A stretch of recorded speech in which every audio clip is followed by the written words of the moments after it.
one of the focus that I will be pushing in Washington is trade and investment between the US and Africa. And one of the instruments that is in place is the Africa Growth and Opportunities Agreement. So AGOA is one big element that gives Africa quota-free, duty-free access to the huge American market. It is not about Kenya alone. It's about the continent. And it speaks to the subject I already said, value addition, agro-processing, manufacturing. How do we make sure that this market that is available to us as a continent, we don't send their raw materials? We create jobs locally, we create value locally, and export finished products. That way we get more value. So that is one aspect. But even as I speak to that, we also need to be organized. And this is a conversation also we intend to have internally as a continent. President Kagame did a wonderful job with the reform of the African Union. A job in the last summit of the AU, he handed over to me. I intend to complete the job President Kagame started of reforming the African Union so that it is fit for purpose and it focuses on three critical things. Number one, it becomes a clearer, louder voice for our continent. Credible, speaking for 1.4 billion people. Clearer in the sense that we were initially a liberation movement. That's now behind us. All countries in the continent are liberated. We need to refocus African Union so that it does our economic diplomacy. Number one, trade, investment. Number two, it becomes our instrument for peace and security. This continent is ravaged by conflict. We have war this way, that way, the other way. We must be able to manage conflict, reduce war, so that we can focus this continent as a continent of investment. Nobody will invest in our continent if there is conflict everywhere. AU must have a bigger muscle to speak to that issue. And number three, to make sure that AU focuses on matters infrastructure. And when I say infrastructure, I am talking about physical infrastructure, roads, railways. I am talking about digital infrastructure, making sure that we leverage on technology to make sure that we unlock the potential of the continent. I am talking about infrastructure broadly. Those are, in my opinion, the three things we must do to get the EU being focused so that it speaks for 1.4 billion people, gets our market organized so that we can trade, we can engage with other entities, whether it's the US, whether it is China, whether it is Europe, whether it is India, at par. And this is one of the assignments that we as leaders in this continent have taken it upon ourselves, that we are going to get organized so that we don't have a fragmented market. We have a voice that is loud, that is clear, that is focused around the AU. President Kagame has removed visa for people coming to Rwanda. I have done the same. You pay ATA only $30 and you pay it online. You don't have to go to no office. So this is the situation we are faced with, and I want to say that we are going to change our continent ourselves, not others. When I came into office, I told the people of Kenya, our savings as a percentage of GDP is around 10-11%. Other countries are in the region of 40, 50. China is at 55%, a percentage of saving. We were saving 200 shillings every month, every Kenyan, in our National Social Security Fund. I said we must change this. We changed it. Now every Kenyan pays 6% of their salary their employer pays 6% of their of an equivalent into our savings. And I promise you, what is happening now is that our social security fund, which is about 320 billion Kenya shillings now, we are going to double it, and we have saved that 320 in 60 years. But we are going to double it in 4 years because of the decision we have made. My brother Paul Kagame has done a wonderful job on the reform of the AU. He handed over his notes to me. I intend not to let down my brother. This AU, we are going to reform it. And we are going to make AU a fit-for-purpose organization so that we can sort out the things Ali Dangote is talking about, so that we can have clarity in where we want to go.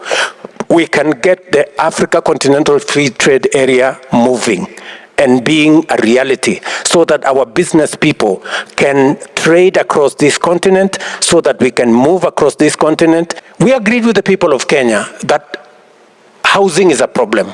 We have 7 million Kenyans living in slums, without water, without electricity, without anything. And I said, we must have a paradigm shift. Everybody agrees that we need to invest in housing. In fact, let me tell you this. Both the manifesto of the party I lead and the manifesto of my challenger, both of them had housing. But when it came to implementation, the uproar was unbelievable. But I said, people, we had this in our manifestos, we're going to implement. Let me tell you the good news. We have now 120,000 housing units under construction in Kenya. It is my intention to get 1 million Kenyans homeowners in the next 5 years. That is a function of decision making. That's a function of leadership. Leading is about making the right decisions. And always I am challenged, because when I make right decisions, people always tell me, you know, you have to think about your re-election. And I keep reminding them that I was not elected to be re-elected. I was elected to transform the country. Hey, let me ask you this. You know, I remember when I speak in some fora, and people come and whisper to me, oh, you know, don't say too much, because you see, you know, these people might get annoyed with you, and you know, I'm asking myself, it's not in my place to say what people want to hear or what is popular. It is my position to say what is right. And you know, what is right is not necessarily popular. Yes. And it is the conversation. That's very. It is the conversation we are having in Kenya. The best partner for us is the one that accepts to have a deal that is a win-win. We must continuously, in whatever engagement, we must keep our interests at the center of our focus. If we sign a bad deal, we must not finger point. It is up to us to make sure that we don't sign bad deals for our people. You know, and I agree with President Kagame, this mentality of victimhood, that you make a mistake and then you want to blame somebody else. It's not right. I mean, we must say no if the answer is no. And we must be firm to say this cannot continue. In fact, that is the conversation we are currently having. We are telling our friends, our development partners, the architecture that exists, the financial architecture that exists is faulty. It is unfair. It is not right. It must be changed. When we started that conversation, it looked weird. Today, they have come to the table accepting what they did not believe in the past. Today, they agree with us that the current international financial architecture is faulty, it is unfair, it must be fixed. It is one of the conversations I'll be having with President Biden. Because the US has a lot of say on the current international financial architecture. And we are saying we are not making a policy for a moment. We want to have a conversation as a continent. And for your information, if you have followed my language, yes, it's about Kenya. But it's in the context of us being Africans. And it's a context of Africa. I don't think it is the case that they are not listening. I think they are. In fact, we have managed to move the debate from where it was to where it is. When we started this debate, the whole proposition of reforming the international financial architecture, nobody used to listen to it. Today, every country, from the US to European Union to China, all of them have come to the conclusion that what we were saying, that the current international financial architecture is not fair, everybody has come to agree with us. And in fact, they are now asking, what is the mechanism of us to reform this financial architecture? So that's number one. I think we have a win there, but everybody now agrees there is a problem. This international financial architecture is not fair. That's number one. Number two, already there is a realization that what we have been saying, that we need more concessional resources, there is already a convergence of thoughts. And I could see it last 2 weeks when we had the IDA conference in Nairobi, that there is now a greater realization that African countries, countries in the developing world need concessional, long-term, adequate resources. And number three, the World Bank, the IMF actually, has already come round. The SDR, special drawing rights, that initially benefited countries that did not need the money. Now, they have agreed that we need to rechannel the SDRs through, our proposal was Africa Development Bank, because that way it will get to more developing countries like Kenya, Rwanda, and others, and it will get to those countries at concessional rates. And again, those resources can be leveraged so that we get more resources into our economies. When the current multilateral development banks came into being in 1945, countries like Kenya did not exist. And yet, Kenya is now the 7th largest, maybe 6th largest economy in Africa. We're a big player. And yet, our status is neither here nor there. It is time that we have a new conversation, because the lenders are important, but the borrowers are important too.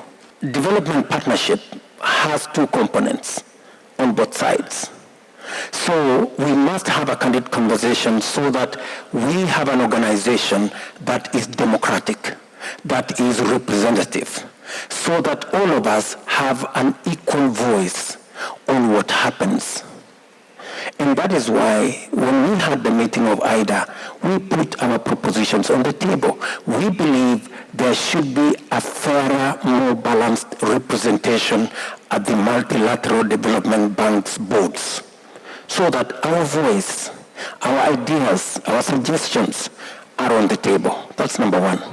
Number two, we believe that we must go for a win-win outcome. Where do we put more resources? Do we put more resources in expensive loans, or do we put more resources in concessional loans? Our proposal is that the concessional window of resources has many benefits. Number one, it is concessional. Number two, it is long-term. Number three, it is easy for it to be leveraged, private sector, to enhance those resources. The international community is now awake to the reality that what we are saying is not what everybody thinks. What we are saying makes sense. That we need a fairer system when Kenya, for example, when we went to the financial markets in January, because I had to, we got resources to move forward at 11%, 10 point something percent. This is exactly what we've been saying. I mean, other countries access the same facilities at 1%. So if we are getting it at 10% and others are getting it at 1%, where is the fairness? How do we develop equally? This is a conversation we must have. When we say Africa is paying 5 times more, it is not just talk. It is a reality we live through every day. And that is why we are pushing every lever to make sure that concessional resources are available so that we can pull countries out of debt distress and we can do more for our citizens and do more for development so that countries don't spend more in servicing debt than in paying for medicine for their citizens.